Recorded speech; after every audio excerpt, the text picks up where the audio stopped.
Baik, Assalamualaikum warahmatullahi wabarakatuh. Saya Korina Rahayu. Di video kali ini, Korea akan menjelaskan tentang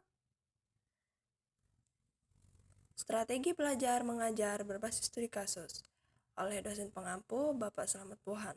Nah, sebelum kita masuk ke inti dari judul tentang strategi belajar mengajar berbasis studi kasus, kita harus mengetahui nih, bagaimana sih pendahuluan dari strategi belajar mengajar berbasis studi kasus itu?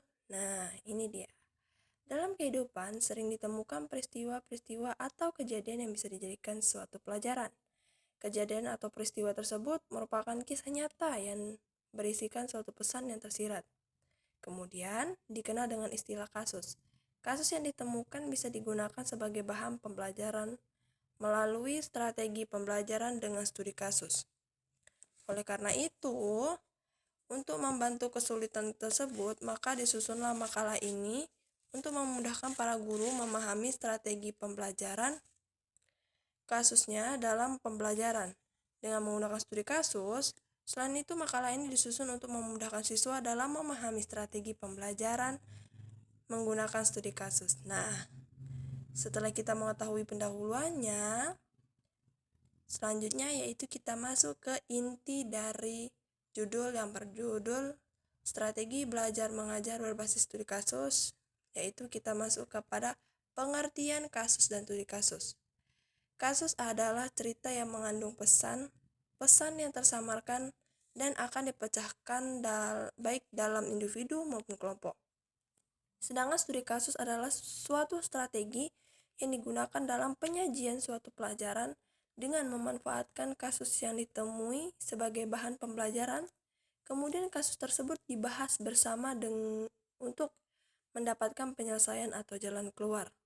Nah, di studi kasus ini, di situ digolongkan menjadi dua, yaitu ada studi kasus lengkap dan studi kasus tertutup. Nah, kita harus mengulas satu persatu makna dari studi kasus lengkap itu apa dan studi kasus tidak lengkap itu apa. Nah, yang pertama kita masuk ke studi kasus yang lengkap. Studi kasus yang lengkap menggambarkan sepenuhnya situasi dan solusi-solusi atau tindakan yang bisa direkomendasikan dalam kehidupan nyata. Sedangkan studi kasus yang tidak lengkap menggambarkan peristiwa yang nyata sampai pada batasan-batasan tertentu, tetapi tidak termasuk tindakan nyata dari peristiwa yang terjadi. Misalnya, dalam suatu kasus tentang kebakaran hutan. Nah, studi kasus lengkap mungkin menggambarkan kebakaran hutan, dampaknya pada lingkungan, dan tindakan atau upaya-upaya yang direkomendasikan untuk penanggulangannya. Sedangkan studi kasus tidak lengkap mungkin sebatas menjelaskan penyebab dari kebakaran hutan tersebut. Pilihan untuk menggunakan studi kasus yang lengkap atau tidak lengkap akan tergantung pada apa hasil belajar yang ingin dicapai oleh siswa. Ketika kita mempertimbangkan hasil belajar yang ingin dicapai oleh siswa, yang harus dilakukan yaitu meminta siswa untuk menganalisis kasus yang telah diberikan atau yang ditemukan. Kasus tersebut kemudian didiskusikan. Kenapa kasus tersebut bisa terjadi dan apa alasan tindakan tersebut dilakukan. Kemudian, siswa diminta untuk menyarankan suatu solusi dalam tindakan tersebut. Selanjutnya yaitu kita masuk kepada karakteristik strategi pembelajaran dengan studi kasus. Nah, yang pertama ada strategi dengan menggunakan suatu peristiwa yang dipandang sebagai suatu masalah yang bersifat faktual. Yang kedua, siswa berperan aktif dalam upaya pencarian pemecahan masalah yang dihadapi oleh guru, pendidik, sebagai pembimbing yang akan mengarahkan siswa atau peserta didik untuk memilih alternatif pemecahan masalah. Yang ketiga yaitu ada memerlukan bimbingan dalam proses penyelesaian masalah yang dihadapi siswa. Tidak terselesaikannya masalah secara tepat maupun sehat dapat menimbulkan kerugian maupun hambatan perkembangan pada siswa itu sendiri. Maka, guru sangat berperan penting sebagai orang yang dapat membimbing siswa menuju alternatif pemecahan masalah yang tepat. Selanjutnya, penekanan proses pembelajaran bukan hanya pada penyampaian informasi oleh pengajar, melainkan pada pengembangan keterampilan, pemikiran analitis, dan kritis terhadap topik atau permasalahan yang dibahas. Yang kelima, ada pembelajaran yang ditetapkan pada pemahaman konteks. Yang keenam, siswa memiliki pengetahuan awal tentang masalah yang akan dipecahkan. Setidaknya, dalam hal ini siswa memiliki gambaran terhadap masalah yang dihadapi, sehingga hal ini akan memudahkan siswa dalam mengambil suatu keputusan atau pemecahan masalah. Selanjutnya yaitu kita masuk kepada komponen-komponen yang harus diperhatikan dalam studi kasus, yaitu ada 4 langkah utama dalam mempersiapkan untuk menggunakan studi kasus.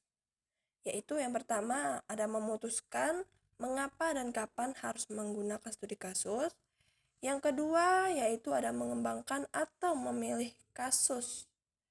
Sumber-sumber yang dapat dijadikan bahan untuk kasus yaitu jurnal, koran, majalah, novel, dan video. Bahan kasus yang baik adalah kasus yang memiliki beberapa kriteria berikut. Selanjutnya yaitu masuk ke yang 3, yaitu membimbing siswa dalam persiapan mereka untuk diskusi. Dalam pelaksanaan strategi pembelajaran, dengan menggunakan studi kasus ini, siswa dituntut untuk lebih perhatian pada kasus yang dibahas. Siswa harus berpartisipasi aktif dalam pembahasan, sehingga hasil pembelajaran efektif dan efisien. Sedangkan guru harus menjelaskan dengan fisik, memahami dengan baik, dan mampu menguasai dengan baik kasus yang akan dibahas oleh siswa, mampu memahami kasus tersebut. Yang keempat, yaitu ada persiapan guru dalam diskusi di kelas. Yang pertama yaitu ada persiapan guru adalah guru harus mengetahui apa tujuan yang ingin dicapai oleh siswa dalam pembelajaran, menggunakan strategi studi kasus ini. Jika guru benar-benar jelas mengetahui tentang apa yang ingin siswa pelajari, maka tidak ada studi kasus yang akan membantu mereka belajar. Untuk itulah, siswa dituntut untuk berpartisipasi aktif dalam proses pembelajaran. Kemudian, guru harus menganalisis secara rinci terhadap kasus yang akan dipecahkan. Nah, itu dia penjelasan tentang strategi belajar mengajar berbasis studi kasus dengan dosen pengampu Bapak Slamet Pohan. Mungkin itu saja yang dapat Korina sampaikan. Lebih dan kurang Kori mohon maaf. Akhirul kalam, subhanakallahumma rabbana wa bihamdika, astaghfiruka wa atubu ilaik. Wassalamualaikum warahmatullahi wabarakatuh.